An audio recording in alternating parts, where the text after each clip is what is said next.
Hello everyone! Hello mga kalotlot! Good afternoon, good morning! Ayan sa lahat dyan, kapamilya, Solid Liquid Team, hello! Ayan, nandito na naman tayo guys, paulit-ulit na lang no. 3 PM guys, sobrang init. Grabe, sobrang init ngayon dito. At 3 PM, ayan may biyahe na ngayon guys kasi nawala na si Wilma. Si Wilma ay naging low pressure na lang. Kaya may biyahe na at saka ngayon ay sobrang init na guys. Wala nang ulan. Sobrang init na. At yan, may panoorin tayong barko. Biyahe. Iwan ko saan yung biyahe niya. Siguro sa Pakamigin yan guys. Pakamigin o di kaya pa yung isang lugar yung Pamindanao, ewan ko, nakalimutan ko, basta yung isa Pakamigin yan.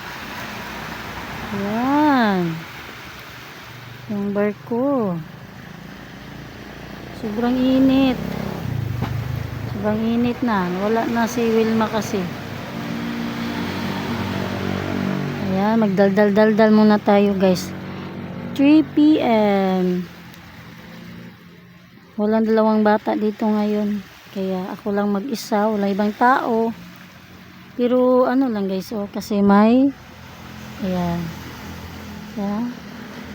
May talisay kaya hindi masyadong mainit dito. Ayan, may talisay.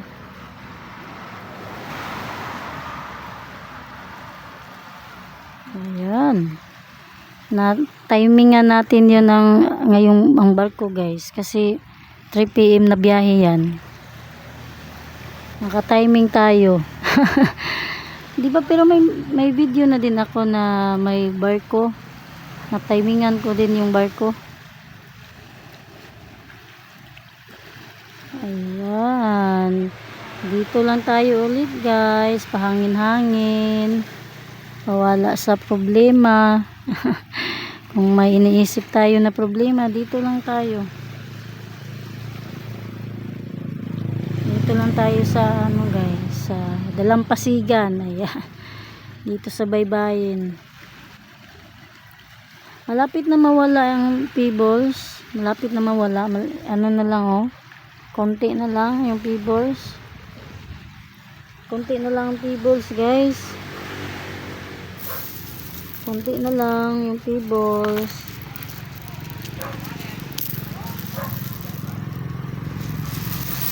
Dadalhin na naman to sa ibang lugar ni Amihan. Si Amihan ang magdadala nito sa ibang lugar. Iwan ko kung saan niya to dadalhin. Kung saang baybayin na naman niya to dadalhin yung pebbles at saka mga basura. Wala na pala yung mga ibang basura dito. Hinahakot na siguro niya. Kasi nung nakaraang gabi, malaking dagat at mahangin. Kaya dinala na niya yun. Dinala na yun. Ay. Dito tayo. Dito tayo mupo. Ay, basa. Basa yung goodness.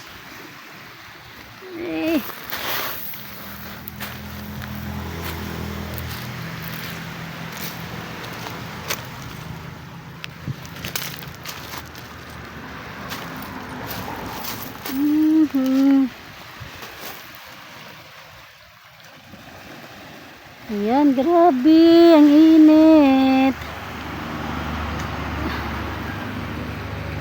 Kung hindi mag-init, mag-ulan, my goodness. Okay lang sana kung mag-init, no? Pero ang sakit na ng init sa Pinas, ang sakit na ng init. Maalala ko noon, no? Mga maliit pa lang ako. Ano bang tawag sa Tagalog niyan? Yung mangguna ba? Mangguna. May mga tanim kasi kami na mais. Kaya tawag dyan. Uy, anong Tagalog yung mangguna? My God. Search ko yan guys.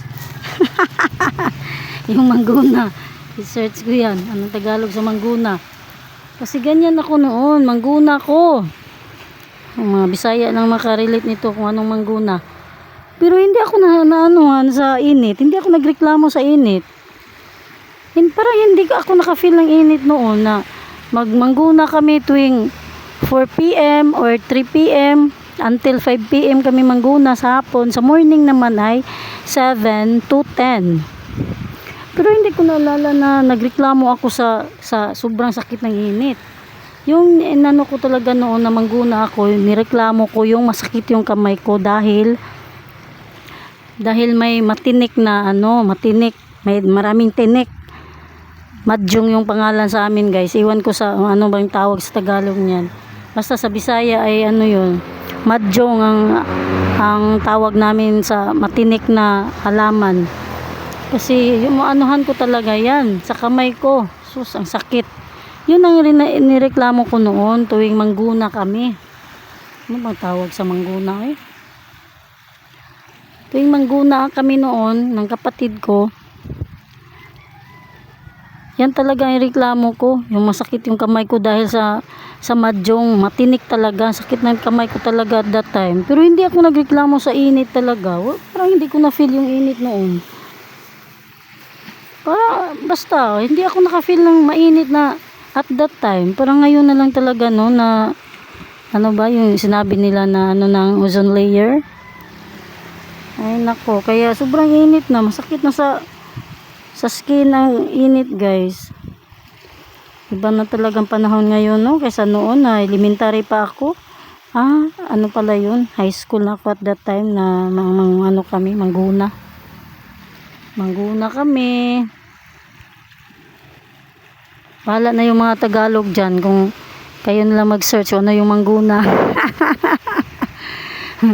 Bahala na yung mga Tagalog. Hindi na. Pasensya ng mga Tagalog hindi ko alam yung anong Tagalog sa mangguna. Basta, yun na yun. Magbulo the grass. Bulo the grass. Bulo the grass. Ayun, guys. Yun talaga noon, hindi ko naalala na nagreklamo ako sa mainit na panahon. Kasi mangguna kami noon ay 7 to 10 or 9. Parang ganyan. Kung walang walang pasok tuwing Sabado or Sunday.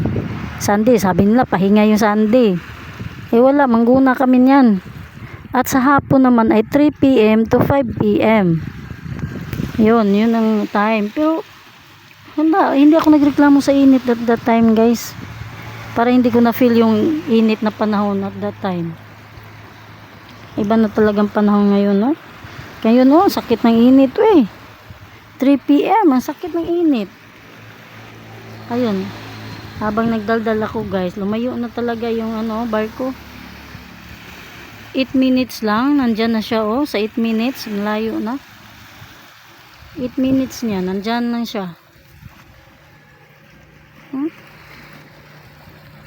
Malayo na siya sa 8 minutes siya na travel. Kasi 8 minutes pa yung video ko. Malayo na siya, guys, Ayan.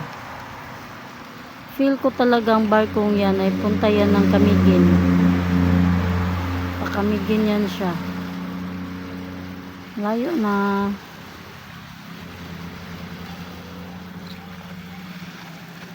Ayan. 3 p.m. Sobrang init.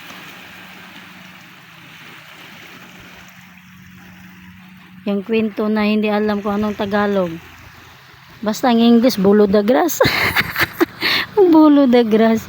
Pero ang Bisaya, mangguna. Ay, nako. Nalala ko lang yung high school ako noon talaga na ako ang katuwang ng mama at papa ko noon kasi ako naman ang panganay. Kaya ako ang magluluto, ako lahat. Ako ang manglaba, mangguna, magluluto. My goodness. Ayan. Parang ako lahat dahil ako lahat. Dahil ako ang panganay. 'Di ba? Relate yung mga panganay diyan. Basta panganay ka, ang dami mong gawaing bahay. Kasi yung mama mo ay nandoon sa market. May pinuntahan. So, ikaw na lang ang nandyan. Kaya, hindi pwedeng ano ka dyan. Yung magtanga-tangahan. Eh, may mga kapatid ka. Hindi pwedeng hindi pakainin yung mga kapatid mo. Ay, nako. Ayan, malis na. Malayo na yung barko. Hindi na makita yung barko, guys.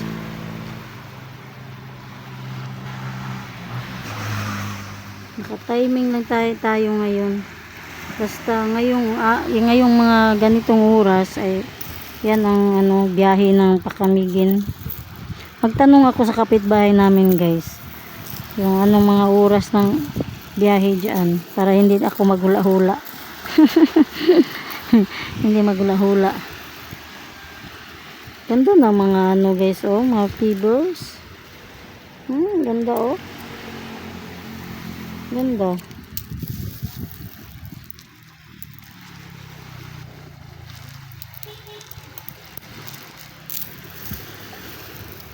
Grabe ang init.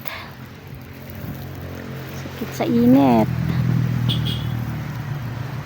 Ayan, malapit na tayo mag-end. Mag-end. Ayan. Solid Liquid Team Kapamilya, at sa lahat ng mga friends natin na nakasupport. Thank you so much, guys. Yan. Ito na lang talaga palagi yung nakikita. Puro na lang dito sa baybayin na to. Wala na ibang venue. Wala na ibang venue. Pupunta ako sa ibang baybayin, guys. Kasi yung ko sa niche ko ngayon ay dagat-dagat. Yung ko sa niche, guys, dagat-dagat na. Kasi yung shorts video ko ay puro na dagat. Alam nyo naman tayo noon, di ba, yung kakasimula lang natin. Hindi natin alam kung anong gusto nating gawin, kung anong niche talaga, kahit ano-ano na lang. Buti yung iba kasi pagkain, luto-luto. Ito sa akin. Sus, ano na lang yung mga ina-upload ko noong una. Kaya until na dumating kami dito, yung pabiyahe-biyahe namin noon na galing Cebu papunta dito, kaya yun na dagat-dagat na lang yung inish ko. Inish ko at saka mga video ko, yan na lang gawin ko.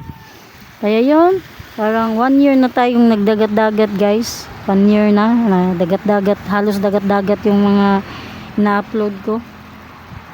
Yung mga travel sa dagat. Kung wala naman tayong travel, guys, kasi hindi naman tayo palaging nagta-travel, once a year lang naman.